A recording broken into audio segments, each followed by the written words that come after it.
I'm Iran Hammy outside Corpus Christi City Hall on Leopard. Since the late 80s, this building has been the center of city government. But more than 100 years ago, the accommodations for our elected officials weren't as spiffy.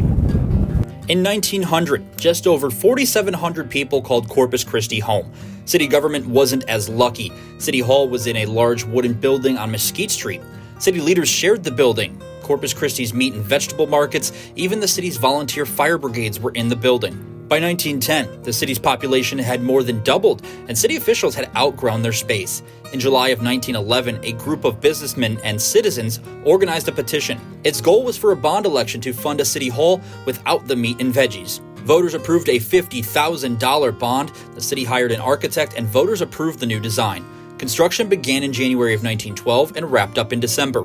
The ornate building was 3 stories tall. The city council offices were on the 2nd floor. The fire department occupied part of the ground floor, and other spaces on the ground floor were rented out to help cover the cost of the building's maintenance. When the port of Corpus Christi opened in 1926 and the discovery of the Saxon oil fields, the city's population exploded to more than 27,000 people by 1930. Even with more than 18,000 square feet, City Hall was no longer big enough. By 1941, the building was in such bad shape that a major renovation was needed.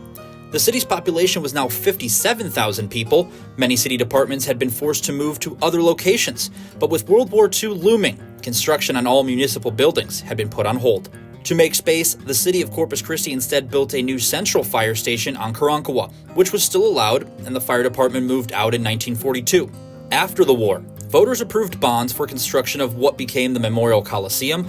There was also a new building for La Retama Library, another fire station, a new police station, and the new City Hall on Shoreline, which was completed in 1952. The 1912 City Hall building was partially demolished to its concrete frame in 1952 and redesigned as La Retama Library, which reopened in 1955. The old Retama Library and the remnants of the 1912 City Hall were torn down in July of 1987. To learn more about City Hall or any of our history, you can scan this QR code on your screen or head to our website, christv.com, and click on that Coastal Bend History tab. For Coastal Bend History, I'm Iran Hammy.